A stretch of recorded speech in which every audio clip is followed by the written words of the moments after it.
Another disappointing season concluded in May for Everton, in what was their joint worst ever league performance, tied with David Moyes' side that finished 17th in the 2003-04 season. It had been a year to forget for the Toffees, who have fallen so low after the departure of Carlo Ancelotti to Real Madrid last summer. We're here to question what exactly went so horribly wrong this season that resulted in Everton being embroiled in a relegation battle, despite having the 6th largest wage bill in the league.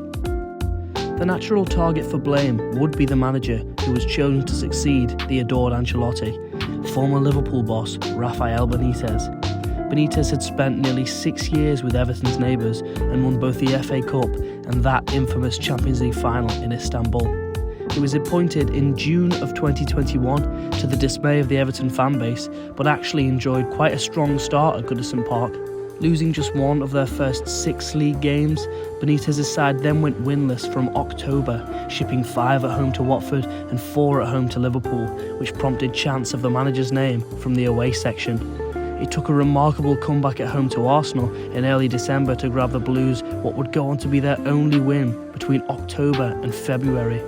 It appeared that goals from Richarlison and Demarai Gray had saved the Spaniards' job, for now. 2 more losses to Palace and Brighton and a solid point at Chelsea still meant Benitez's job was in peril. However, it was the loss to rock-bottom Norwich that sealed his fate. He was sacked just 3 days following the result. However, many have argued that Benitez was destined to fail not due to his connections with the red half of Merseyside, but in fact due to the limited funds he was given to spend that summer.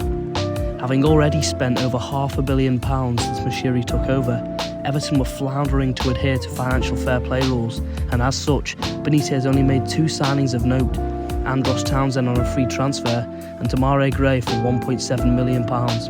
Both enjoyed strong starts to the season, but struggled after the Spaniard was sacked. Many had foreseen a season like this coming for some time, and had called into question the ability of the squad that had let down so many managers since Moshiri purchased Everton in 2016. Long-term injuries to Yerry Mina and Dominic Calvert-Lewin didn't help things, along with the disappearance of one Gylfi Sigurdsson, who was actually Everton's 2nd top goal contributor in the league, only behind Calvert-Lewin, who enjoyed his best ever goal-scoring season. James Rodriguez was another who left, continuing his long-running feud with Benitez. These 3 factors culminated in what was a truly terrible season, which was somewhat salvaged by the appointment of Frank Lampard. Even then, however, the board struggled to find the right man, with further backlash and a bizarre Sky Sports phone-in from one of the candidates, Vitor Pereira. Subsequently, Lampard was hired, and the Toffees crawled their way to safety, despite not seeing an instant upturn in form. One positive that rose from Everton's dire situation was the uniting of the fan base in one common goal, and a real us versus them attitude was formed. Coaches were welcomed in a cloud of blue smoke, every tackle and pressure was met with a cheer, and Goodison Park returned to its brilliant best when their team needed them most. It appears that despite all the hardships felt this season, it could actually end up galvanising the club for the years to come under Lampard. Ultimately, there is not strictly one thing that determined what exactly went wrong for Everton. It was a culmination of poor decision-making that stretches back to way before this season had begun. Therefore, the blame must ultimately lie at the feet of one Farhad Moshiri and one Bill Kenwright, who continue to make a mockery of what is a huge club. It is their decisions that led Everton to be in a financial crisis. It was their decision to appoint the most polarising character in Everton's recent history. And it was their decision to give money to the wrong people, allowing for a squad such as this to be created. In late December, Farhad Moshiri announced that a strategic review of the club would take place.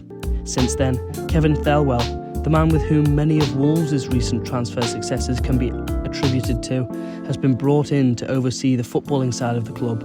It remains to be seen whether Moshiri will allow the man to do his job, but one thing is for certain: the fans of this famous club will not rest until they see the necessary changes made from top to bottom that will see the People's Club back fighting where they belong. Thank you very much for watching. If you did enjoy, please like and subscribe for more content. If you have any ideas for future videos, feel free to leave them in the comment section down below.